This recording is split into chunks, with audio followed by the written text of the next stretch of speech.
हा एक लेख मी लिहिला. त्याचं नाव आहे तपासणी निष्कर्ष.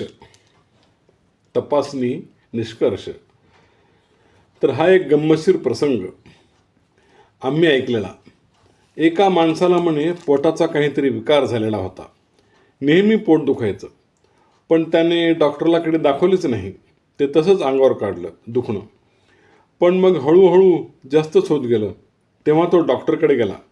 डॉक्टरनी तपासून पाहिले आणि मग तो डॉक्टर त्या पेशंटला म्हणाला, हे पहा, तुमच्या पोटातला हा विकार खूप वाढला आहे. त्याला आता इलाज नाही. तुम्ही 3 महिन्यात जाणार. आता खरं तर डॉक्टर लोक असं डायरेक्ट म्हणजे कोणत्याही पेशंटला कडे सांगत नाहीत.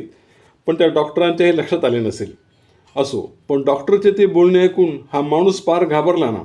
त्या दिवसापासून त्याचं कशातच लक्ष लागेना. फक्त 3 महिने आता आपण जगणार. मग त्यानं काय केलं, त्याने देवदेव करायला सुरुवात केली. सर्व मंदिरे, सर्व तीर्थक्षेत्र फिरून त्यांचे तो दर्शन घेऊ लागला. इतकंच नव्हे तर आपल्याजवळ जे काही आपले दागदागिने, बँकेतले सगळे पैसे, सोनं नाणं वगैरे वगैरे आहे, ते सगळं त्याने नातेवाईकांना दिले, वाटून टाकले. तो एकदम विरक्त झाला. पण नंतर फार मोठे नवल घडले. 3 महिने काय, 6 महिने गेले, 1 वर्ष उलटलं, पण हा माणूस अगदी ठणठणीत राहिला. डॉक्टरांना पण आश्चर्य वाटलं असेल, नाही असे नाही. त्या माणसामध्ये इतका विलक्षण बदल झाला की एकेकाळी त्या माणसाला पोटदुखी होती हे कुणाला खरं वाटणारच नाही. म्हणजे याचा अर्थ काही लोकांनी असा काढला की एखाद्या वेळी डॉक्टरची तपासणी देखील चुकू शकते. त्यांचे निष्कर्ष चुकू शकतात, कधीतरी, क्वचित.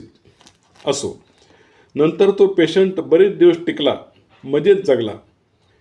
त्याला तर पुन्हा असेही वाटले असेल की अरे रे, आपण आपली सगळी धनदौलत, आपले सगळे रोख रुपये उगाचच या सर्वांना वाटून टाकले. आता ते कोणाला परत मागता येईना. फुकट मिळालेलं कोण सोडायला. असो, सांगायचं काय की आपली तपासणी काही वेळा 2-3 डॉक्टरांकडून करून घ्यावी. घाबरून जाऊ नये, असहाय्य होऊ नये.